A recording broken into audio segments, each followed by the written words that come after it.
नमस्कार बच्चों, welcome back again. बड़के गुरुजी में आपका स्वागत है।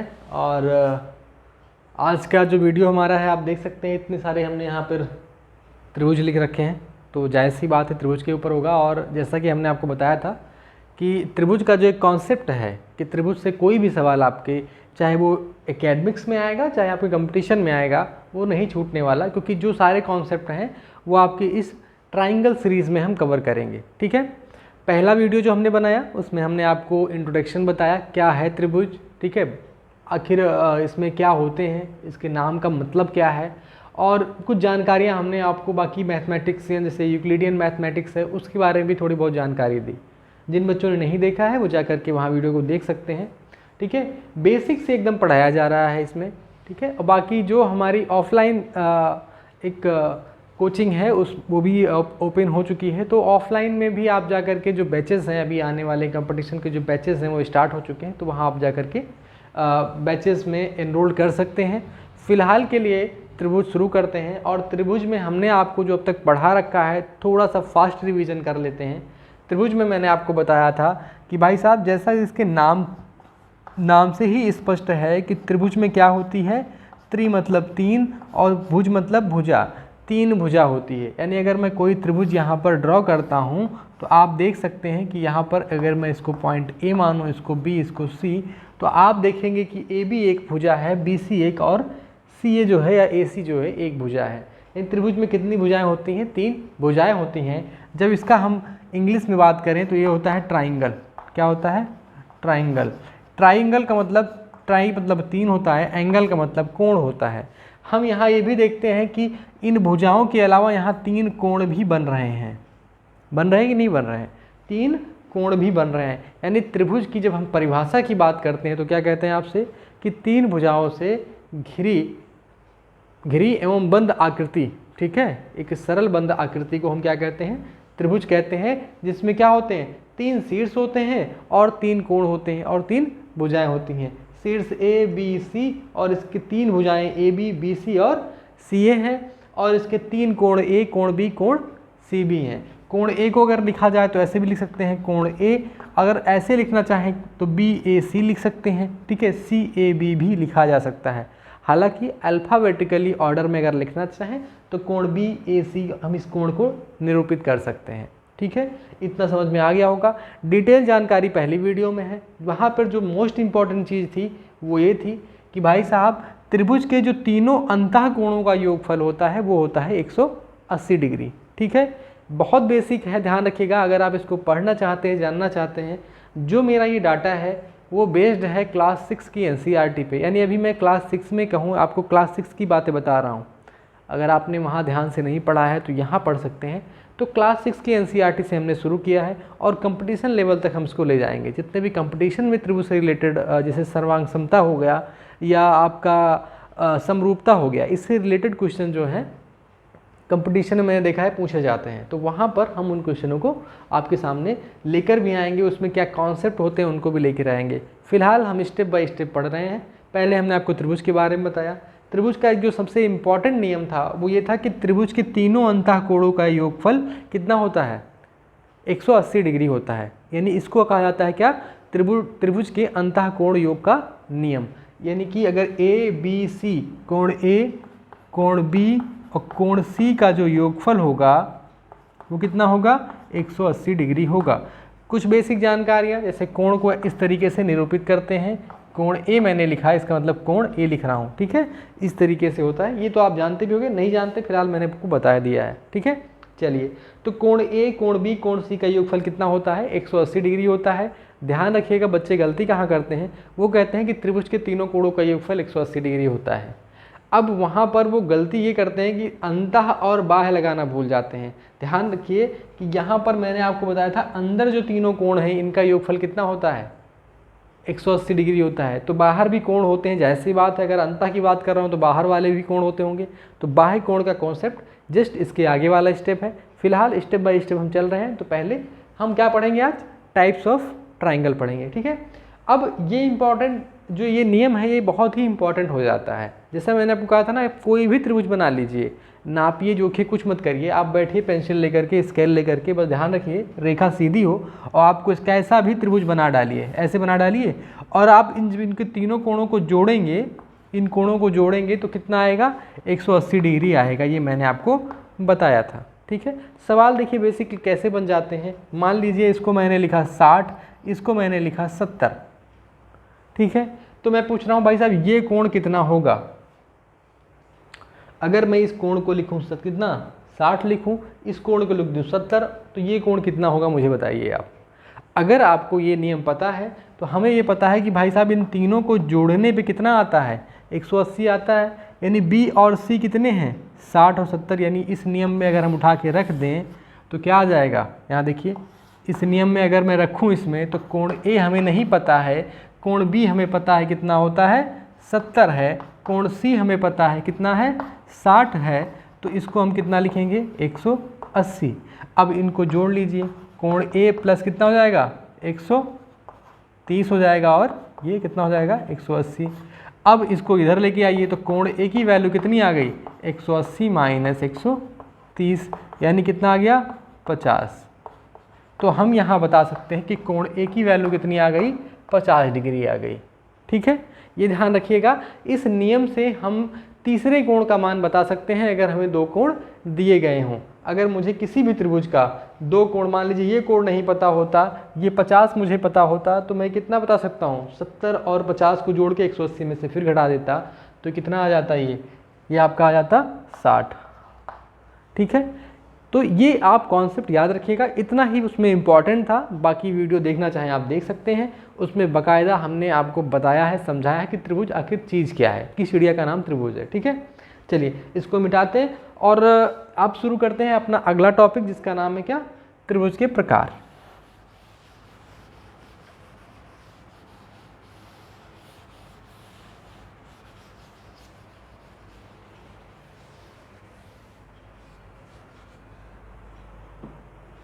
अब हम बात करेंगे त्रिभुज के प्रकार के बारे में। देखिए होता क्या है कि भाई त्रिभुज साहब के बारे में हमने आपको बता दिया, त्रिभुज कौन है, कैसे हैं। अब त्रिभुज का थोड़ा सा विस्तार किया जाए, अगर इनकी फैमिली बढ़ती है भाई साहब, तो ये हुआ कि बेसिकली इनके तीन ही प्रकार हुए। ठीक है, देखा जाए तो इनके कितने प्रकार हैं, तीन ही है, 1 2 3, ये तीन प्रकार के ही त्रिभुज हैं। लेकिन चक्कर क्या फंसा इसमें, अब देखिए लड़ाई कहाँ पर फंस गई। जब हम बात करते हैं त्रिभुज की, ठीक है, त्रिभुज की, और जब हम बात करते हैं ट्राइंगल की, ये भी थोड़ा सा ध्यान रखिएगा। ट्राइंगल का हिंदी जो है हम त्रिभुज यूज करते हैं, बट ट्राइंगल का जो हिंदी मायने होता है वो होता है त्रिकोण। क्या होता है, त्रिकोण होता है, ध्यान रखिएगा। ट्राइंगल को हिंदी में क्या बोलते हैं, त्रिकोण बोलते हैं। वैसे हम यूज़ करते हैं ट्राइंगल, सेम त्रिभुज वही सेम है। अगर कहीं आप देखेंगे त्रिभुज लिखा हुआ है तो उसकी इंग्लिश मीनिंग क्या होती है, ट्राइंगल होती है। ठीक है, बट वैसे अगर देखा जाए तो त्रिकोण कहा जाता है इसको। देखिए यहाँ पर इंग्लिश में हम एंगल की बात करते हैं और हिंदी में देखें तो हम भुजा की बात करते हैं। ये कह रहे हैं तीन भुजा, ये कह रहे हैं तीन एंगल, तो तीन आपका पीछे छोड़ने वाला नहीं है। और इनके प्रकार भी कितने हैं, तीन हैं, लेकिन वो बन जाते हैं कितने, 6 बन गए। क्यों बन गए, क्योंकि देखिए एक त्रिभुज में क्या होता है, भुजा होती है और कोण होता है। क्या होता है, भुजा है और कोण है।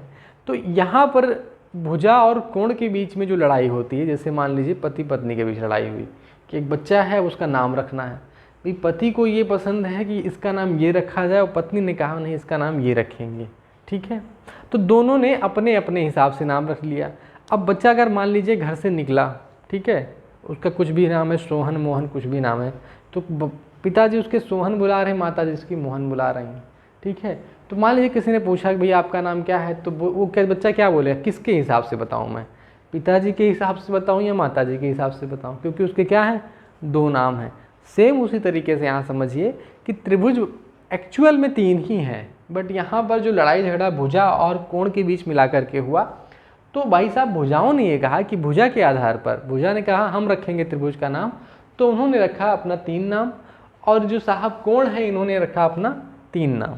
यानी अगर कोई भी त्रिभुज आप बनाइएगा, ठीक है, किसी भी त्रिभुज की आप संरचना करेंगे, तो भुजा के आधार पर उसका एक नाम होगा और कोण के आधार पर उसका एक नाम होगा। ये नहीं होगा कि आप त्रिभुज का जो है, क्योंकि उस जब कोई भी त्रिभुज आप बनाएंगे, जैसे मान लीजिए मैंने ये त्रिभुज बना दिया, आपका ये त्रिभुज बनाया, ठीक है, ये मैंने त्रिभुज बनाया छोटा सा।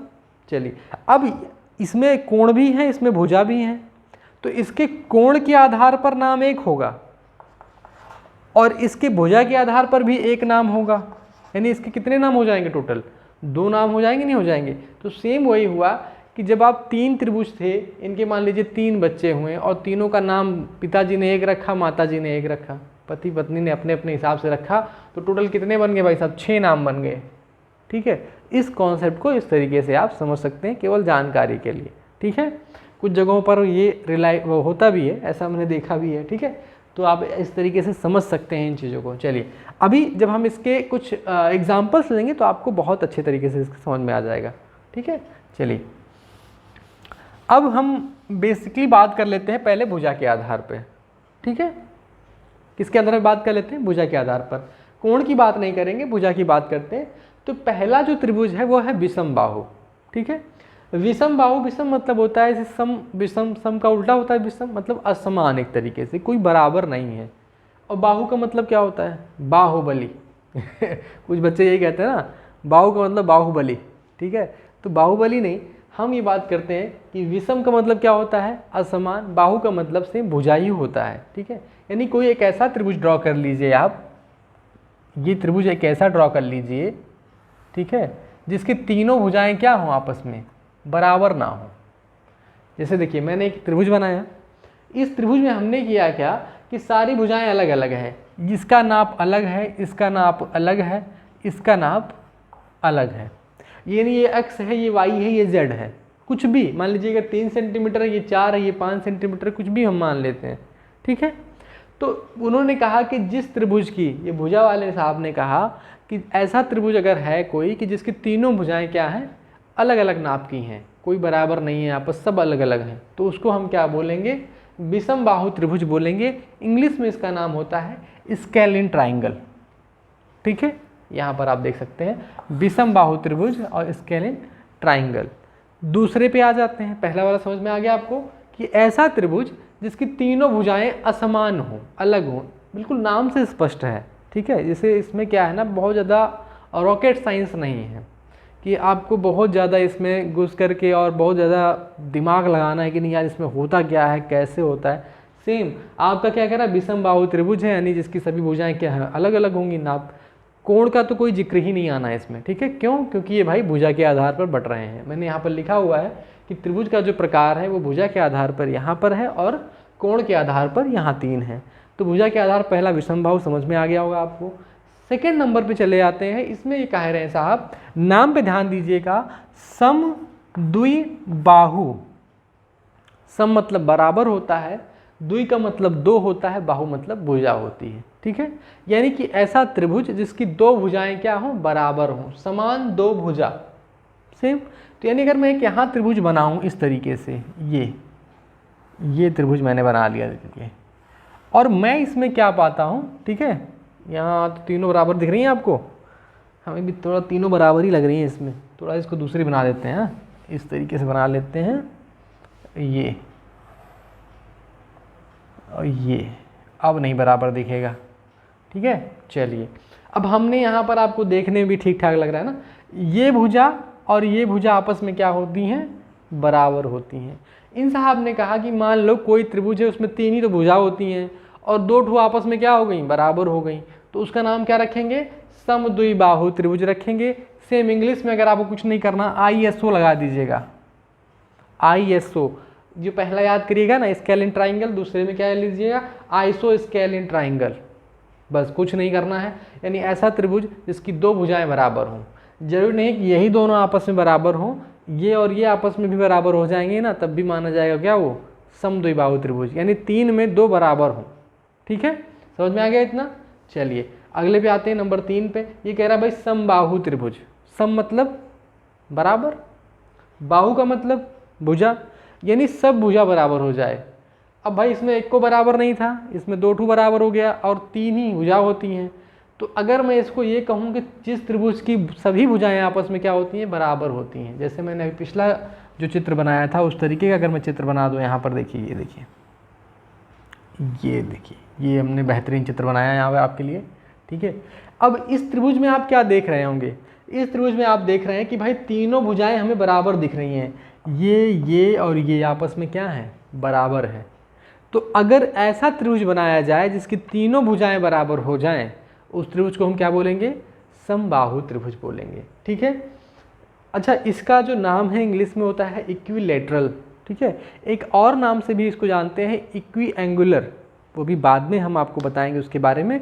फिलहाल के जान लिए इक्वी जोड़ दी जाइए, इसमें लेटरल में क्या जोड़ दीजिए, इक्वी जोड़ दीजिए, EQUI, ठीक है। क्यू के बाद में यू आता है, बेसिकली जनरली आता है।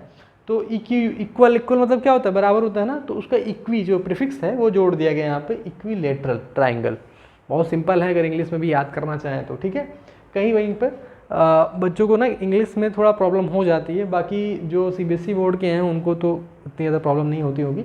फिर भी मैं आपको दोनों चीज़ें बता दे रहा हूँ कि जिसमें सभी भुजाएं क्या हैं, आपस में बराबर हो जाएं, उसको हम क्या बोलेंगे भाई साहब, समबाहु त्रिभुज बोलेंगे, ठीक है।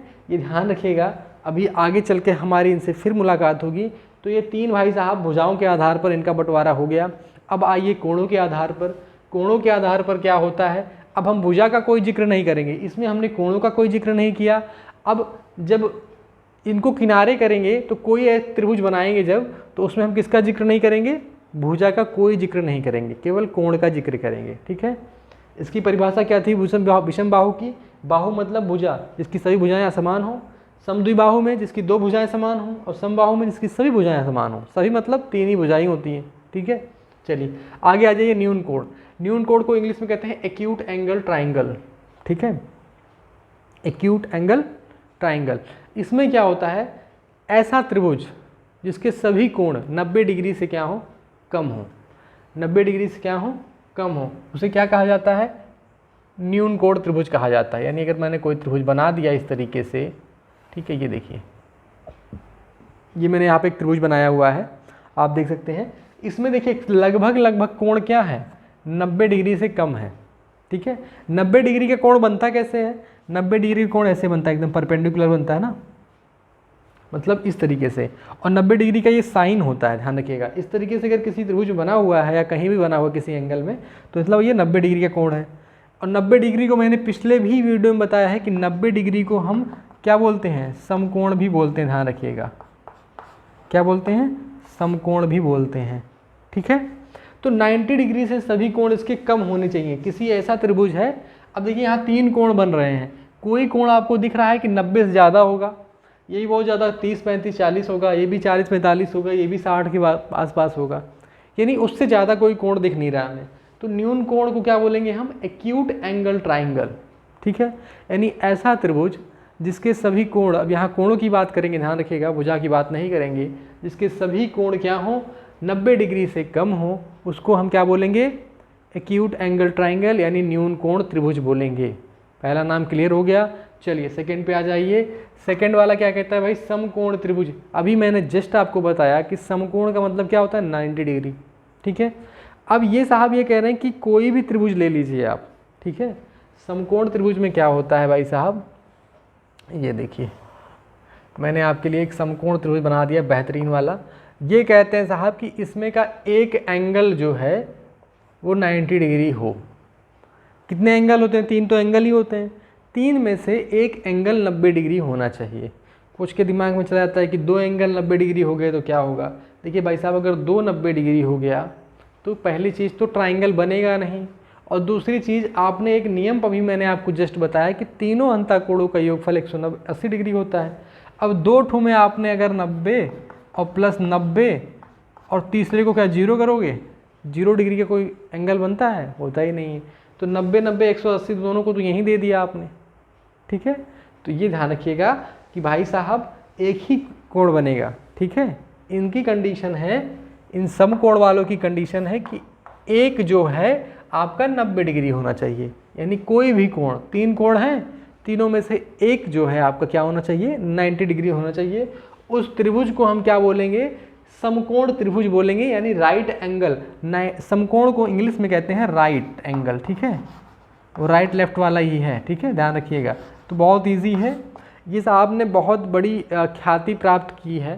ख्याति मतलब ये नाम बड़ा चर्चित है इनका, क्योंकि जो पाइथागोरस प्रमेय आप पढ़ते हैं, अगर मान लीजिए सुना है तो अच्छी बात है, नहीं सुना है आपने, ठीक है, तो इस पर मैंने एक वीडियो भी बनाया है। और जो आपने सुना होगा तो आप जानते होंगे कि पाइथागोरस जो थ्योरम है वो इसी त्रिभुज के ऊपर बनी है, इन सभी में से किसी पे नहीं बनी है, केवल इसी पे बनी है, समकोण त्रिभुज पे बनी है। यही फॉलो करती है, मतलब यही जो त्रिभुज है वो नियम फॉलो करता है, ठीक है।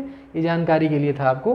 फिलहाल अगर इसकी परिभाषा की मैं बात करूं, जो मैंने आपको बता दिया है कि एक कोण क्या होना चाहिए, 90 डिग्री होना चाहिए उस त्रिभुज का, तो वो कैसा कहलाएगा भाई साहब, राइट एंगल ट्राइंगल कहलाएगा, ठीक है। अब आते हैं अधिक कोण। अधिक का मतलब ज़्यादा होता है।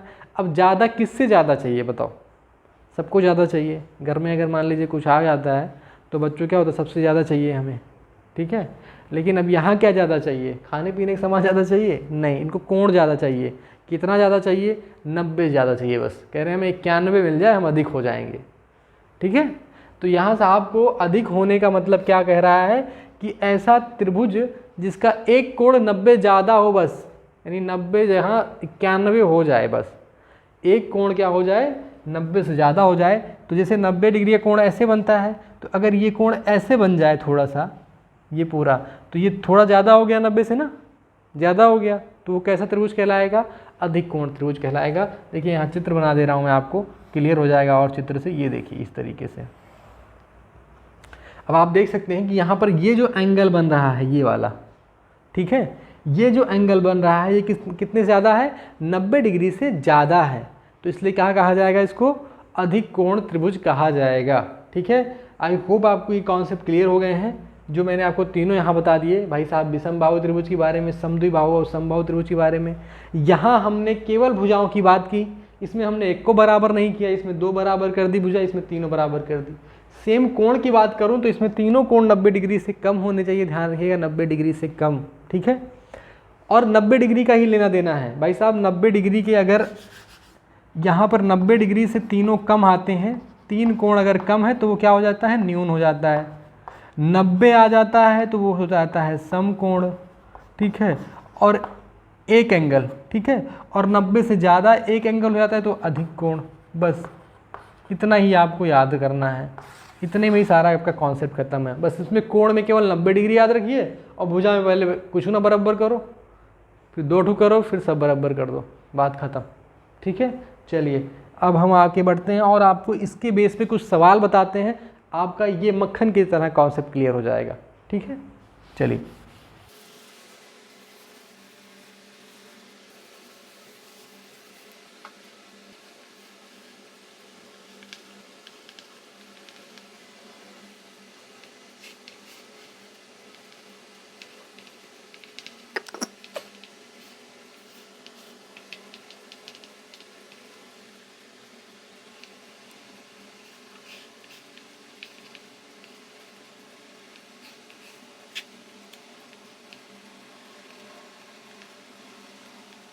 चलिए यहाँ पर आप देख सकते हैं कि मैंने आपके लिए यहाँ पर कुछ प्रश्न लिखे हैं, ठीक है। ये देखिए, ये बेसिक मैंने बताया ना आपको, एनसीईआरटी क्लास 6 की बुक, जो इंग्लिश मीडियम की बुक है, या मेरे ख्याल से आईसीएसई बोर्ड की बुक है, उससे मैंने ये सवाल उठाए हैं। बहुत ईजी सवाल है, आपको कुछ नहीं करना है, बस आइडेंटिफाई करना है कि भाई इसके नाम क्या होंगे। जैसे पहला त्रिभुज है, इसका नाम क्या होगा। अब इस त्रिभुज का नाम 2 होगा, एक तो क्या होगा, इस भुजा के आधार पर होगा, और एक इस कोण के आधार पर होगा, जो मैंने यहाँ पर आपको लिख रखा है, ठीक है। अभी कॉन्सेप्ट आपको जो भी अगर थोड़ा बहुत नहीं समझ में आया होगा वो यहाँ से एकदम समझ में आ जाएगा, ठीक है। कैसे भाई साहब, भुजा वाले कह रहे हैं कि हम इसका अगर नामकरण करेंगे तो कैसे करेंगे। देखिए 8 सेंटीमीटर 8 सेंटीमीटर, ये 2 भुजाएं क्या हैं, आपस में बराबर हैं, 2 क्या हैं, समान हैं, तो कौन सा आएगा, समद्विबाहु त्रिभुज। तो यानी भुजा के आधार पर अगर मैं बात करूँ तो इसका पहला जो नाम हो जाएगा क्या हो जाएगा भाई साहब, समद्विबाहु हो जाएगा। क्या हो जाएगा, समद्विबाहु त्रिभुज हो जाएगा। चलिए ठीक है, ये मैंने इसका नाम लिख दिया। लेकिन इसी त्रिभुज की अगर मैं बात करूं, एंगल की बात की जाए, देखिए एंगल की बात अगर आप करें तो कोई भी एंगल 90 डिग्री से ज़्यादा नहीं है। देखिए ये भी पूरे तरीके से है नहीं, झुका हुआ है ना, अंदर है इसी तरफ, ठीक है। तो अगर मैं बात करूं तो ये भी 90 से कम है, ये भी 90 से कम है, और ये भी क्या है, 90 से कम है। अभी तक इनका नाम इन्होंने रखा, भुजा वाले साहब ने रखा। अब कोणों वाले साहब के पास आ जाइए। तो कोणों वाले साहब कह रहे हैं हमारे में से कोई नाम इसमें फिट बैठता है। देखिए ये बैठेगा कौन सा नाम इसमें, ये वाला एक्यूट एंगल ट्राइंगल वाला, यानी न्यून कोण त्रिभुज वाला। ठीक है, इसका एक और दूसरा नाम निकल के आ जाएगा, क्या, न्यून कोण त्रिभुज। तो आई होप आपको ये समझ में आ गया होगा कि मैं जो बताने का प्रयास कर रहा हूँ कि त्रिभुज एक ही है, लेकिन उसके नाम कितने हो गए, दो हो गए। एक नाम होगा किसके आधार पर, भुजा के आधार पर, एक होगा कोण के आधार पर। सेम वही कॉन्सेप्ट यहाँ लगा देते हैं। आइए भुजा की बात करें तो ये 6 सेंटीमीटर है ये भुजा, ये 8 सेंटीमीटर है, ये 10 सेंटीमीटर है। तो अगर भुजा में जाएंगे तो कोई बराबर नहीं है आपस में, सब अलग अलग भुजाएं हैं। तो इसका भुजा वाला अगर नाम रखेगा तो बोलेगा भैया मैं इसको विषम बाहु बोलूँगा। क्या बोलूँगा, विषम बाहु बोलूँगा। ये मेरे हिसाब से क्या है, विषम बाहु की कैटेगरी में है, विषम बाहु त्रिभुज है। ठीक है, अगर इसी को इसमें जाना हुआ, किसमें, इस वाले में, ये, ठीक है। तो सॉरी, यहाँ पर एक चीज़ मैंने आपको बनाना भूल गया था। यहाँ पर ये 90 डिग्री है। देखिए यहाँ पर क्या हो रहा है, ये देखिए एक तरीके से ये परपेंडिकुलर है ना एकदम, तो ये 90 डिग्री का कोण बन रहा है। इसका ये किसका साइन है, ये 90 डिग्री का। तो अगर इसका नाम इसमें रखा जाएगा तो कौन बनेगा ये भाई साहब, समकोण त्रिभुज बनेगा कि नहीं बनेगा। तो अगर कोणों के आधार पर नाम रखेंगे तो कौन सा बनेगा, समकोण बनेगा ये। ठीक है, सेम इसमें चले आइए। देखिए भाई साहब इसमें क्या हो रहा है, भुजाओं के आधार पर चले आइए, क्या है, 5 सेंटीमीटर ये भी है, 5 ये भी है, 5 ये भी है, यानी सबकी लंबाई क्या है, आपस में बराबर है। अगर सबकी लंबाई आपस में बराबर है, तीनों भुजाएं आपस में बराबर हैं, तो कौन सी कैटेगरी में जाएगा भाई साहब, समबाहु त्रिभुज में जाएगा, यानी इक्विलेटरल ट्राइंगल में जाएगा। अब इसको हम क्या बोल सकते हैं भाई साहब, समबाहु। क्या बोल सकते हैं, समबाहु। त्रिभुज नहीं लिख रहा हूँ, त्रिभुज समझ जाइएगा। ठीक है, ये समबाहु क्या है, त्रिभुज है। आगे इसकी कोण की बात करें तो कोई भी कोण क्या है, 90 डिग्री से ज़्यादा नहीं है, यानी तीनों कोण अगर 90 डिग्री से कम हो तो किस में जाता है, वो न्यून कोण त्रिभुज में। तो इसको कोणों के आधार पर क्या बोलेंगे हम, न्यून कोण त्रिभुज बोलेंगे। ठीक है, चलिए अब फिर इसमें आ जाते हैं। यहाँ ध्यान रखिएगा, ये भी आपका ये है 90 डिग्री है। ठीक है, ये 90 डिग्री है, ध्यान रखिए। देखिए यहाँ पे 90 डिग्री बन रहा है ना, ये भी आपका 90 डिग्री है। ये 90 से कम है, ये 90 से कम है, सीधी सी बात है। कोण में आप समकोण बोलेंगे। और अगर आप भुजा की बात करेंगे तो देखिए ये 6 है, ये 6 है, ये 6√2 है, यानी ये 6 नहीं है। दो भुजाएं आपस में क्या हैं, एकदम बराबर है। यहाँ पर नाप के नहीं बनाया गया है, ये ध्यान रखिएगा। ठीक है, नहीं तो आप सोचिए कि यहाँ पर 6 इतना बड़ा है, फिर 8 उतना बड़ा है। यहाँ पर कोई मेजरमेंट नहीं किया गया है, ये बता रहा हूँ कि आपको जस्ट वैसे लिखा गया है ये। ठीक है, मैंने स्केल लेकर के उसको नाप के लिखा नहीं है। तो यहाँ पर ये 6 है, ये 6 है। अगर ये दो भुजाएं 6-6 सेंटीमीटर की हैं तो ये 6√2 है, तो दो ही भुजा आपस में बराबर होंगी। ठीक है, ध्यान रखिएगा, तीसरी भुजा 6√2 है, ना कि 6 है। अगर ये 6 होता तो किस में चला जाता, भुजा के आधार पर, समबाहु में।